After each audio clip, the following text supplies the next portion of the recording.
Okay, we're going to make that ultimate Bolognaise sauce. I'm going to show you some really easy steps to make it consistently and taste great every time you make it. So the first step is obviously the minced beef. So for this recipe we've got 3 kilos of minced beef.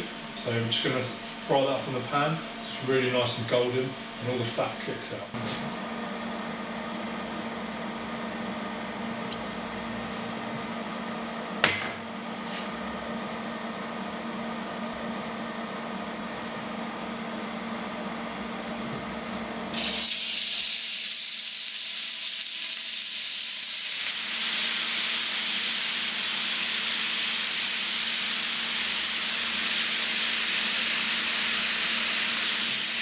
Okay, a really important part of frying the meat off. I know with this cooker, it's induction, but I can cook the meat off in quite a large portion. If you're working with gas, sometimes the recovery of the pan isn't quick enough to keep the meat frying, and that's a really important part of making it taste great. So if your stove isn't very strong, I do this part in batches. So I fry the meat off, then take the meat out, then add the next batch of meat. But it's really important to keep that frying sound, which I've got right at the moment, and then every now and then you'll hear a popping sound when the meat's caramelising. This is taking on great flavour. It's the caramelised part is really the great flavour. So I'm just going to give it a light stir now. You can hear that noise, it's still really hard frying.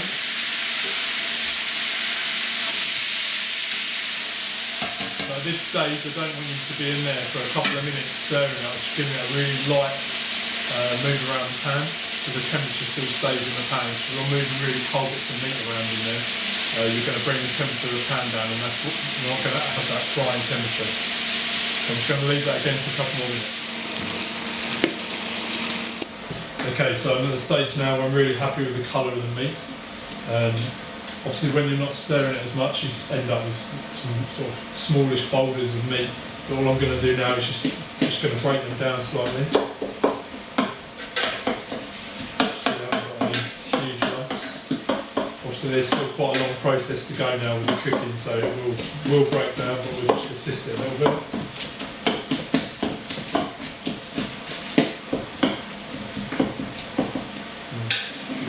Just make sure we've got most of the big lumps out.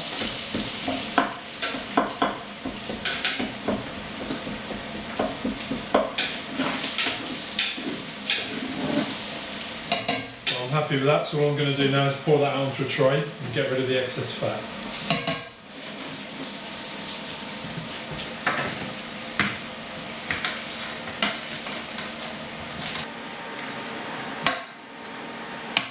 So as you can see, the meat's really nice and golden. There are still a few lumps in there, but as I said earlier, got a bit more of the cooking process to go, and that will break down. Still quite a bit more stirring to happen. So just get all that meat out of there. We are going to reuse this pan to fry off the vegetables, so any flavour that's left on the bottom of the pan will continue to stay with everything. So that's our lovely meat. And then when we go through to the next process, there's excess fat, we'll just leave that in the tray. Okay, so this is the vegetables we're using for our bolognese. We've got some Spanish onions, I've just peeled them and just roughly cut them. Got some carrots, all I've done with them is give them a good wash, don't need to peel them. And then all I've done is taken the tops off. This is all you need to take off the top, not huge chunks. So that's just roughly cut. Celery just washed and cut roughly. Then I've got some garlic that have just been peeled. And then I've got some rosemary and some thyme. All I'm going to do with the rosemary and thyme is just pull the actual herb off the stalks. The tops of the thyme are fine to go in, but anything woody, then just leave that, just pull the leaves off. So what I'm going to do with this is put it into a robo coupe in batches, and then I'll show you the consistency of what I'm looking for in a second.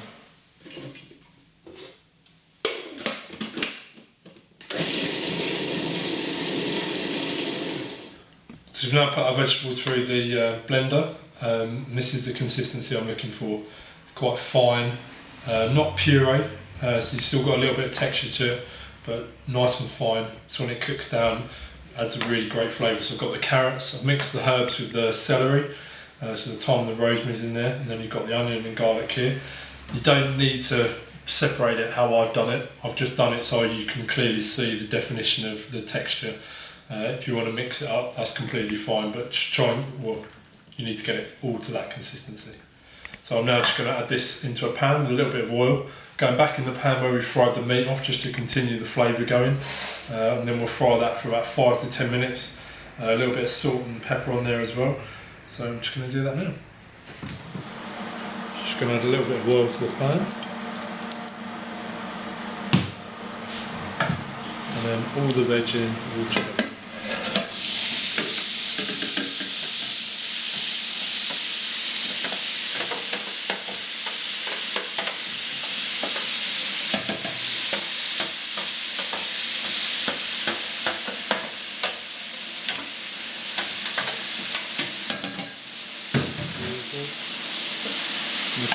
The pan, we're going to add some salt. With this recipe the salt's weighed out, so all that salt can go in now.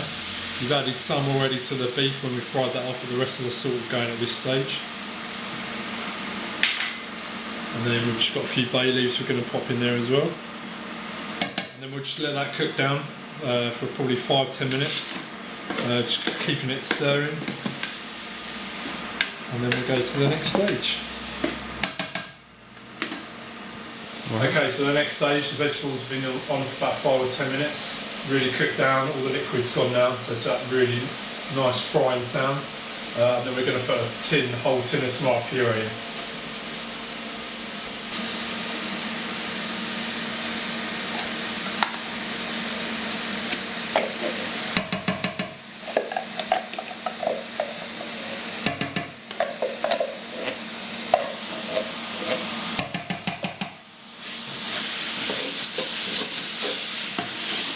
Okay, so the tomato puree has now been in for about 5 minutes. It's now starting to colour. It's really important that you cook your tomato puree out, otherwise it ends up being really bitter. The tomato puree will start catching slightly on the bottom of the pan, but that's completely fine because at the next stage you'll boil it back off again. So that's starting to take on a really nice dark colour. Now we're going to add in some premium veal jus, which just adds that really intense flavour to it. So I'm just going to pop that in. It's going to add a really nice intense flavour to it, but really important to weigh this out. Too much of this and it is very strong. Okay, so the veal jus in, so we're now going to add the red wine. Really important once the wine's in there to let it reduce down by half. If you don't reduce it, just have that slight acid taste to it, so we're now just going to add that.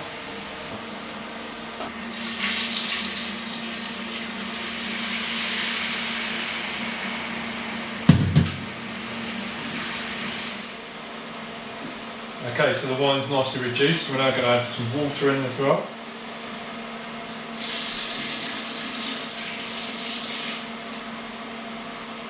That's just to help in the cooking process, just to make sure there's enough liquid around the meat, and obviously that will juice out as well. Just give that a stir. Let that come back up to the heat, and then the next step's add in the meat.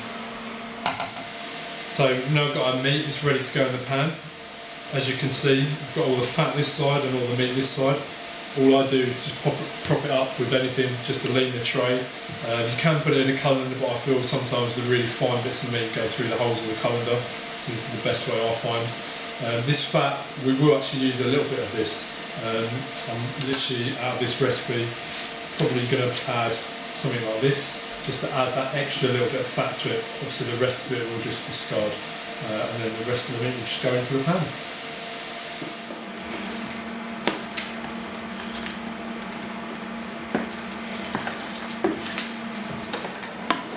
We're going to give that 15 minutes on the stove just to come together, and then we're going to pour it onto a tray, and then it'll go into the oven for 45 minutes, and that'll be the finished cooking process. What the oven's going to do is make it really nice and rich and condense the flavours. Sometimes on the stove, if it's just bottom heat, it just sticks and doesn't give you that real rich ragu taste.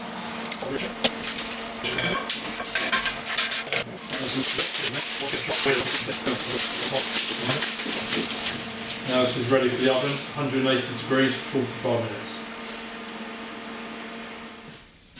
Okay, so the bolognese, we've had it in the oven 45 minutes at 180. So I'm just going to take our foil off. And we're going to remove our silicone paper.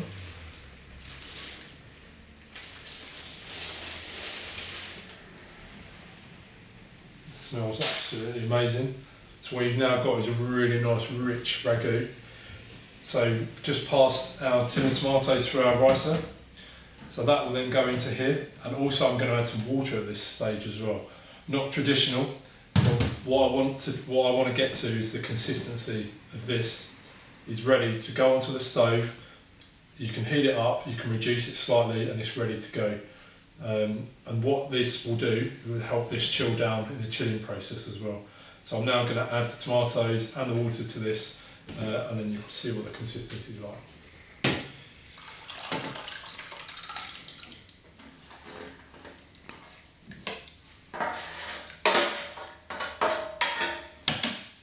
We're going to add our water in as well.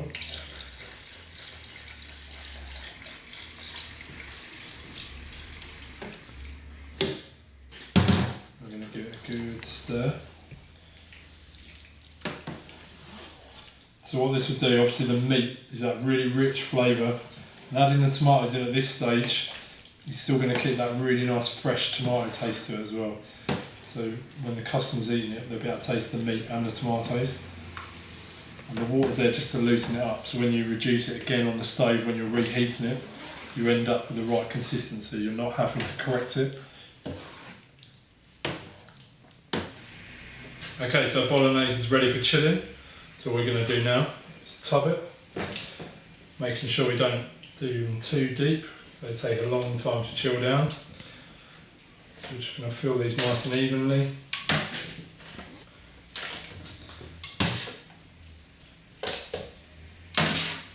Then we'll either submerge them in a sink of ice cold water with some ice, or if we've got the luxury of a chiller, we'll pop it into a chiller.